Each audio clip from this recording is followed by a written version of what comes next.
આશકા માંડલ. લેખક અશ્વિની ભટ્ટ. પ્રકરણ 23. તે દિવસની રાત્રે ઠંડી વધારે હતી. આશકા ભોયરામાં પાથરેલા ખાટલામાં સૂઈ રહી હતી. હું મારું કીટ લઈ આવ્યો. ધાબળા અને જીન હેઠળ નાખવાની ડળીનું ઓશિકું બનાવીને હું ફરસ પર સૂતો. ભોયરામાં મશાલનું અજવાળું થડકતું હતું. સિગાવલ ઠાકુર, આશકા સૂતી સૂતી જ બોલી. હા, મેં જવાબ આપ્યો. ઠાકુર, મારા બાપુ ખરેખર ગુજરી ગયા છે? આશકાએ પૂછ્યું. હું બેઠો થયો. ઊભો થઈને તેની ચારપાઈ નજીક જઈને ઊભો રહ્યો. મશાલના અજવાળામાં તેનો તામ્રવર્ણનો ચહેરો ચળકતો હતો. તેની લાંબી આંખો મારા તરફ તકાઈ રહી. તેના જેટલી આકર્ષક સ્ત્રી મેં ક્યારેય જોઈ ન હતી. હું ધીરેથી ચારપાઈની ઈસ પર બેઠો. આશકા, હું ઈચ્છું છું, ખરેખર ઈચ્છું છું કે તે ગુજરી ન ગયા હોય, પણ મેં થોરાડની વેડી પર હાડપિંજર. હું બોલ્યો. તેણે મારા હોઠ પર આંગળી મૂકીને મને અટકાવ્યો. ઠાકુર, તમે સાચું બોલો છો કે ખોટું તે હું કળી શકતી નથી. મારા બાપુ શા માટે 4 મહિનાથી પાછા નહીં આવ્યા હોય? શી ખાતરી એ જીવતા નહીં હોય? શી ખાતરી તે પેલી કઈ જગ્યા, આ નકશાવાળી જગ્યા નહીં હોય? તે બોલી. મારી પાસે તેનો કોઈ જવાબ ન હતો. ઠાકુર, તમે ખરેખર એ કાબલી પીટરને આપી દેવા માંગો છો? હા, પણ એકદમ નહીં. પહેલાં એ લોકોએ મારી સાથે હિસાબ ચૂકવવો પડશે. મારા લાઇબ્રેરિયન સખીરામનું ખૂન કોણે કર્યું તે મારે જાણવું પડશે, અને તને સલામત રીતે અમીરગઢ કે બિકાનેર પહોંચાડવી પડશે. શા માટે? કારણ આ ચંબલ તારે માટે સલામત નથી. તારી જિંદગી જોખમમાં મુકાય તે મને પસંદ નથી. શા માટે? પ્રશ્નોના જવાબ આપવાની મને આદત નથી, પણ તું પૂછે છે તો મારે કહેવું જ જોઈએ, કહીને હું અટક્યો. તેના ચહેરા પર મેં મીટ માંડી. કેટલી લાજવાબ! કારણ હું તને ચાહું છું. આશકાની આંખો ચમકી ઉઠી. તે ખડખડાટ હસી. તેણે પડખું ફેરવી લીધું અને કામળો ઓઢતા બોલી. રાત બહુ થઈ ગઈ છે ઠાકોર, તમે થાક્યા લાગો છો. આશકા, મેં ધીરેથી કહ્યું. તેના નિતંબ પર હાથ મૂકીને તેને છતી કરવાનો પ્રયાસ કર્યો. આપણે પછી વાત કરીશું ઠાકુર. તમે પહેલાં તમારો હિસાબ પીટર પાસે માગી લો. મતલબ? મેં પૂછ્યું. મતલબ એ કે તમે તમારો હિસાબ ચૂકતે કરીને ચાલ્યા જાઓ. મારે આ નકશાવાળી જગ્યાએ પહોંચવું પડશે. તે બોલી. તું પાગલ છું? મેં તને કહ્યું ને કે... તમે કહ્યું ને, મેં સાંભળ્યું. તમે મારા બાપુનું હાડપિંજર પણ જોયું છે. તમે સંઘારી તોડો પણ જોયો છે. મેં તો કશું નથી જોયું. જાઓ, તમે આરામ કરો. આવતીકાલે પીટર સાથે હું સોદો કરી લઈશ. તું પાગલ છું? તું પાગલ છું? હું તાડુકી ઉઠ્યો. મેં તેને જોરથી પકડી. તેના નિતંબ પર હાથ મૂકીને મેં તેના પાટલુનના ગજવામાંથી પેલી ચકતી કાઢવાનો પ્રયાસ કર્યો. તે પલકારામાં બેઠી થઈ અને તેણે મને ધક્કો માર્યો. મેં તેના પાટલુનનું ખિસ્સું પકડ્યું હતું. આખું ખિસ્સું સિલાઈમાંથી બહાર આવી ગયું. હું પટકાયો. પેલી ચકતી પણ ખાટલાની ઈસ પર અથડાઈ અને ત્યાંથી બોદા રણકાર સાથે નીચે પડી. આશકા ખાટલાની નીચે વળીને એ ચકતી લે તે પહેલાં મેં ચકતીને લાત મારીને દૂર ખસેડી. તે ઊભી થઈને ધસી આવે તે પહેલાં મેં ચકતી કબજે કરી. હું ભોંય પર જ પડેલો હતો. તેણે મારી પીઠ પર બેફામ લાતો મારવા માંડી. હું હસ્યો. તે ખીજાઈ ગઈ. તેણે જોર જોરથી બૂમો મારવા માંડી. હું તેને રોકું તે પહેલાં તો તેની બૂમો બહાર સંભળાઈ હતી. હું ગુસ્સે ભરાયો. આ છોકરીમાં કોઈ અક્કલ છે કે નહીં? મેં તેને એક તમાચો ઠોકી દીધો. તે સહેજ લથડાઈ, પણ તેટલામાં તો હાથમાં બંદૂક લઈને પીટર બેરીમૂર અને જસવંતસિંહ દોડી આવ્યા હતા. તેમની પાછળ સાંદ્રા પણ ધસી આવી હતી. શું થયું? પીટર બેરીમૂરે બૂમ પાડી. આ સિગાવલ ઠાકુર, એની પાસે પેલા નકશાનો ટુકડો છે. તેની પાસે નકશાનો ટુકડો છે. આશકા બોલી ઉઠી. પણ એ નહીં આપે. હું ઘડીભર સ્તબ્ધ થઈ ગયો. આશકા શું કરી રહી હતી તેનું તેને ભાન ન હતું. સાચી વાત છે યોર હાઇનેસ, પીટર તદ્દન સ્વસ્થતાથી બોલ્યો. મેં તો તને પહેલેથી જ કહ્યું હતું કે ટુકડો મારી પાસે છે. ઉલટાનું તે મને કહેલું કે મારે વિચાર કરી લેવો. મેં પણ ઠંડકથી જવાબ આપ્યો. તો વિચાર કરી લીધો ને? જસવંતસિંહ બોલ્યો. ક્યાં છે એ ટુકડો? તેણે રાઇફલ ઊંચી કરી. 1 મિનિટ. મેં હાથમાંની ચકતી ખોલી અને હું મશાલની નજીક પહોંચ્યો. મેં કેનવાસનો ટુકડો હાથમાં લીધો. કોઈ કશું વિચારે તે પહેલાં એ ટુકડો મેં સળગાવ્યો. તે સાથે જ જસવંતસિંહે આડા હાથે રાઇફલનો ઘા કર્યો. મેં ઝડપથી એ ઘા ચૂકવ્યો. મને આવી રીતે કોઈ મારી શકે તેવો આદમી હજુ મને મળવાનો બાકી હતો. તેમ છતાં રાઇફલની બટનો ખૂણો મારા ખભા પર વાગ્યો. રાઇફલ મશાલ સાથે ને ભીત સાથે અથડાઈ. તેનો લાકડાનો હાથો તૂટી ગયો. મશાલ ફરસ પર પડી. દરમિયાનમાં પેલો સળગતો કેનવાસનો ટુકડો ઓલવવા માટે પીટરે તેના પર પગ મૂક્યો હતો. રાઇફલના ફટકાના ધક્કાથી હું એક તરફ ફંગોળાયો હતો. I will shoot you, I will shoot you, પીટરે બરાડા પાડ્યા. કેનવાસનો ટુકડો પૂરો બળ્યો ન હતો. તેમાં અડધી લાઈનો મોજૂદ હતી, પણ તેનાથી નકશો પૂરો થાય તેમ ન હતો. પીટર બેરીમૂરે ફરસ સાથે રગદોળીને તેના પર લાગેલી આગ ઓલવી નાખી હતી, પણ તે ગુસ્સાથી ધમધમી ઉઠ્યો હતો. હવે તેની આંખોમાંથી આગ ઝરતી હતી. હું ઊભો થાવ તે પહેલાં તેણે રાઇફલ તાકીને ધડાકો કર્યો હતો, પણ એ ધડાકો થાય તે પહેલાં જ સાંદ્રાએ ધસી જઈને રાઇફલ ઊંચી કરી લીધી હતી. રાઇફલમાંથી છૂટેલી 303ની બુલેટ છત પર વાગીને તીરછી ઉડી. મારો શ્વાસ થંભી ગયો. ધડાકાના પડઘા ભોંયરાના ખાલી કમરામાં ફરી વળ્યા. મૂરખ છું કે શું? સાંદ્રા તાડુકી ઉઠી. ક્ષણવાર પીટર ધુઆપુઆ થઈને ઊભો રહ્યો. પછી તેને ખ્યાલ આવ્યો હતો કે મને મારવાથી કોઈ ફાયદો થવાનો ન હતો. નકશાનો ટુકડો મેચ બરાબર જોયો હતો. આભાર સાંદ્રા, હાથ ખંખેરીને હું ઊભો થયો. મારી બાજુમાં જસવંતસિંહ ઊભો હતો. વીજળીના ચાપખાની જેમ આડે હાથે તેણે મારા ચહેરા પર એક ચાપટ મારી. હું એ બરાબર ચૂકવી ના શક્યો. તેના હાથની આંગળીઓ પર પહેરેલી વીંટી મારા હોઠની સહેજ નીચે વાગી હતી. હું એક ડગલું પાછળ ધકેલાઈ પણ ગયો હતો. સબૂર, સાંદ્રા બોલી, સબૂર. તે ખરેખર જસવંત અને પીટરને મગજ પર કાબૂ રાખવા કહી રહી હતી. એ બાસ્ટર્ડને મારી નાખવાથી કંઈ નહીં મળે. આપણે તેની પાસેથી માહિતી લેવાની છે. સિગાવલ, નકશાની વિગતો પૂરી કરી આપવી પડશે. મેં નકશો બરાબર જોયો નથી, મેં કહ્યું. એણે બરાબર જોયો છે, આશકા બોલી ઉઠી. તેને ખબર છે એ કઈ જગ્યાનો નકશો છે. એ સંઘારી તોડાનો નકશો છે. મને જેણે કહ્યું હતું. મેં કહ્યું તેથી શું? તમે બધા મૂર્ખાઓ છો. એ નકશો કોઈ કામનો ન હતો, હું બોલ્યો. એ અમારે જોવાનું હતું, પીટર બોલ્યો.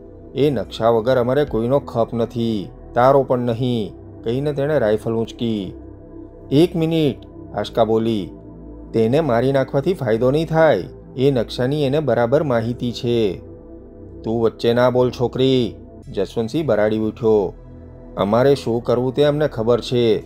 જેસા, જેસા, જસવંતે બૂમ પાડી. સાંદ્રા, પીટર, આશકા ગુસ્સાથી ધમધમી ગયેલા જસવંત તરફ જોઈ રહ્યા. મને ખ્યાલ આવ્યો કે જસવંત જેસાને શા માટે બોલાવી રહ્યો હતો. એ નર રાક્ષસના હું દર્શન કરી ચૂક્યો હતો અને ફરીવાર મારે તેના દીદારની ઈચ્છા ન હતી. જેસો આવે તે પહેલાં મેં કહ્યું, ઓલ રાઇટ, એ નકશો સંઘાર તોડા નામની જગ્યાનો છે, પણ તેથી શું? તમારે શું કામનો છે?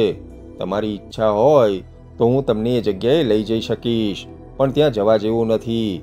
તમને કોઈને રેગિસ્તાનનો અનુભવ નથી. 4 કલાક પણ તમે પાણી પીધા વગર ચલાવી શકો તેમ નથી.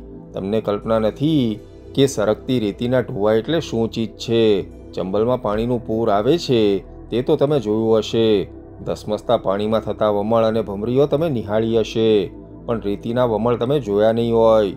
શાંત સ્તબ્ધ દેખાતી રેતીમાં આદમી તો શું, ઊંટના ઊંટ સમાઈ જાય તેવું સ્વપ્નમાં પણ તમે કલ્પ્યું નહીં હોય. તમારે જવું છે એ જગ્યાએ. પીટર, તારે જવું છે. જે દિવસે તમે ભડભડતી રેતીમાં પગ મૂકશો ત્યારે ચિત્કારી ઉઠશો. પીટર, તું સ્કોટલેન્ડની શીળી હવા અને હરિયાળી પહાડીની ખેવના કરતો તરફડતો હોઈશ. સાંદ્રા, તારા ગોરા બદન પર ગરમીથી ફફોલા ઉઠી જશે અને આ જસવંત રૂપસુંદરીઓને યાદ કરતો તરસે મરી જશે. જવું છે તમારે ત્યાં? મને એ સમજાતું નથી શા માટે તમારે માટે એ જગ્યા અગત્યની છે. જંગલી ગધેડા કે હરાયા ઊંટ પણ ત્યાં જવાની હિંમત કરતા નથી. એ તોડો તો મોતની દીવાદાંડી છે અને એટલે જ કોણ જાણે ક્યારે બંધાવાયો છે. જવું છે તમારે ત્યાં? મોતથી પણ વધારે કિંમતી કોઈ ચીજ ત્યાં છે ખરી? હા છે, મારા બાપુ, આશકા બોલી. કોણે કહ્યું તને? સ્વપ્ન આવ્યું? તારા બાપુને રહેવા માટે બીજી કોઈ જગ્યા ન મળી કે ત્યાં જઈને રહે? 4 મહિનાથી તેમના કોઈ સમાચાર કેમ નથી? આ પીટર, આ જસવંત અને આ સાંદ્રા નકશાના ટુકડા લાવ્યા કેવી રીતે? મેં તમને કહ્યું ને કે શરણસિંહ ગુજરી ગયા છે અને થોરાડની વેડી પાસેથી તેનો પુરાવો મળી ગયો છે. નકશાવાળી જગ્યાએ જતાં મોત આવશે એવી બીક તારે બતાવવાની જરૂર નથી. આમેય ટુકડો બાળવા માટે તને મોતની સજા મળવાની જ છે. એ મોત કેવી રીતે આણવું તેની પસંદગી અમારે કરવાની છે. આ મોત રેતીના ઢોવામાં મરવા કરતાં બદતર હશે. જેસા, જશવંતે રાડ નાખી. ભોંયરાના પગથિયા પર ઘડીભર અંધારું છવાયું. પડછાયો ઉતરી આવતો હોય તેમ જેસો અંદર આવ્યો. તેની આંખો નશાથી ઘેરાયેલી હતી. તેના હાથમાં સદાય તૈયાર રહેતો ચાબકો હતો. જેસા, આ સિગાવળ ઠાકોરની બુદ્ધિ ઠેકાણે લાવવાની છે, પણ જરા ખ્યાલ રાખીને. એ જલ્દી ગુજરી જાય તે અમને પરવડે તેમ નથી. જસવંત બોલ્યો. પીટર અને સાંદ્રા એક તરફ ઊભા રહ્યા. જેસો મારી સામે આગળ ધસ્યો. મારા શરીરમાંથી ભયની આછી ધ્રુજારી નીકળી. હું હાથ લંબાવીને કંઈ બોલવા જાઉં ત્યાં જ આંખના પલકારામાં જેસાએ ચાબખો વીંઝ્યો હતો. આટલી ઝડપથી જેસો તેની કામગીરી શરૂ કરશે તેવું કલ્પ્યું ન હતું. મારા બરડા અને ખભા પર થઈને ચાબખાની પૂંછડી છેલ્લી પાંસળીઓ સુધી ચાબખાઈ હતી. જેસાએ ચાબકો પાછો ખેંચ્યો ત્યારે મારું ખમીસ અને શરીરની ચામડી બંને એકસાથે ઉતરડાઈ ગયા હતા. હજારો વીંછીઓએ એકસાથે ડંખ માર્યા હોય તેવી વેદના અને લાય મારા શરીરમાંથી ઉઠી. ઓકે પીટર, હું બોલ્યો. આ જેસાને હટાવો તો હું વાત કરું. જશવંતસિંહ ખડખડાટેસ્યો. તે 24 કલાક મોઢામાં તમાકુ નાખી રાખતો એટલે વારંવાર તેને થૂકવું પડતું. તે ફરસ થૂક્યો. ગુડ ગુડ, અંગ્રેજીમાં થોડા શબ્દો તેને આવડતા. વેરી વેરી ગુડ, તે હસતા હસતા બોલતો હતો. તેને જોઈને જેસો પણ હસવા માંડ્યો. મોટા તોતિંગ ઝાડને કોઈ હલાવતું હોય, પાંદડાઓ અને સૂકી ડાળીઓ હચમચીને જે અવાજ થાય, જે દ્રશ્ય ખડું થાય, એ દ્રશ્ય ઊભું થયું.